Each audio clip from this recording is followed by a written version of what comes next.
कक्षा 12 के प्रिय विद्यार्थियों, नमस्कार। श्री श्याम बाल निकेतन सीनियर सेकेंडरी स्कूल नावा की हिंदी ऑनलाइन क्लास में आपका स्वागत है।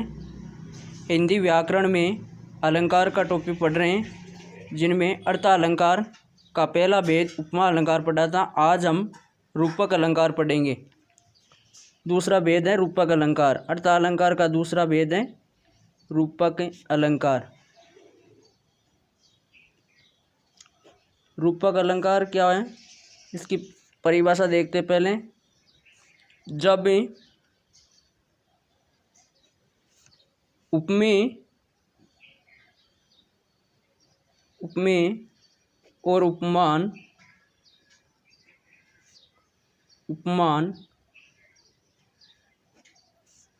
में अभिन्नता, उपमेय और उपमान में अभिन्नता या अभेद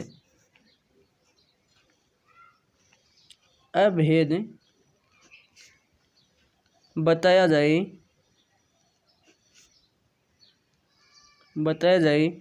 तो उसे रूपक अलंकार कहा जाता है।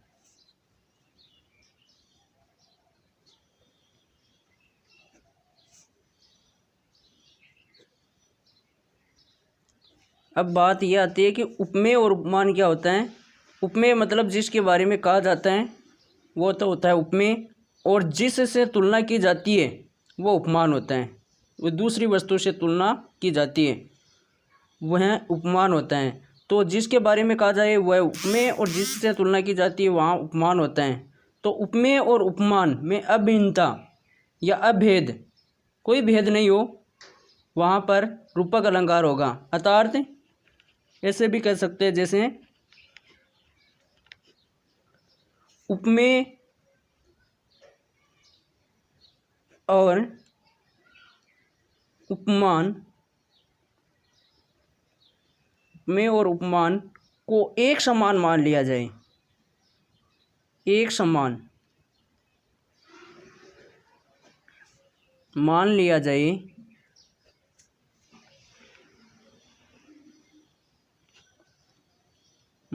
जाए तो उसे रूपक अलंकार कहा जाता है। रूपक अलंकार कहा जाता है।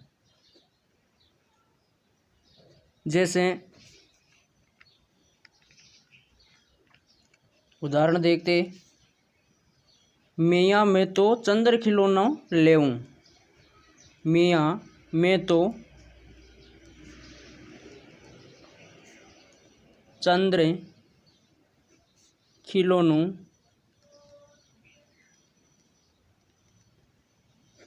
लेऊं। मियाँ मैं तो चंद्र खिलौनों लेऊं। इस पंक्ति में चंद्रमा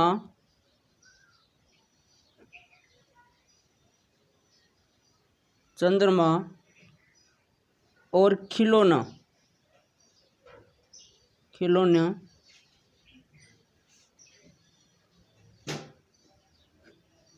में समानता न दिखाकर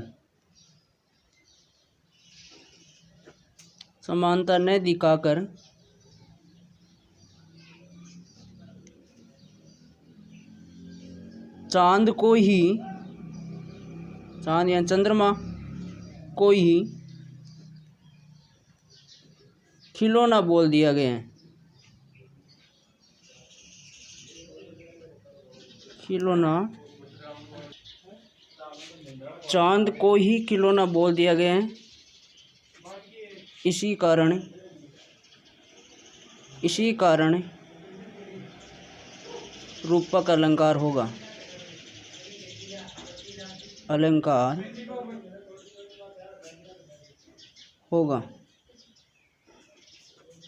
इसी प्रकार एक दूसरा उदाहरण देखते हैं। चरण कमल बंदो हरि राई। चरण कमल बंदो हरि राई। हरि राई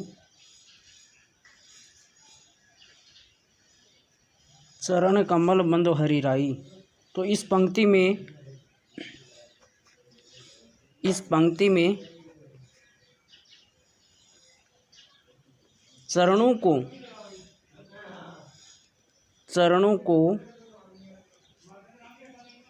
कमल के समान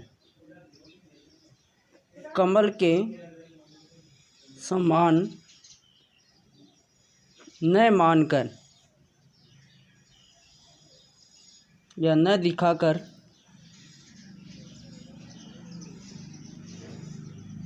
चरणों को ही कमल बोल दिया गया है। चरणों को ही कमल बोल दिया गया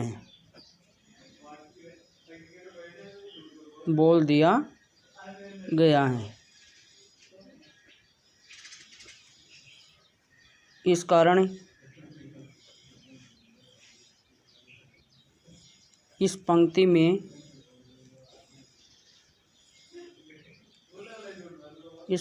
में रूपक अलंकार होगा।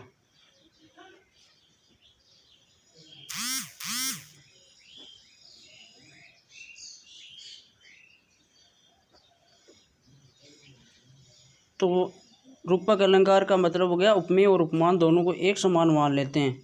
जैसे पहला एग्जाम्पल था मैं तो चंद्र खिलौनों लेऊं। तो यहाँ खिलौनों की बात उपमेय खिलौनों के बारे में कह रहे हैं और उनको उपमान यानी चंद्रमा की उपमा दे दी। तो दोनों चंद्रमा और खिलौना एक समान हो गया। चंद्रमा और खिलौना एक समान हो गया तो इसमें हो गया रूपक अलंकार। दोनों में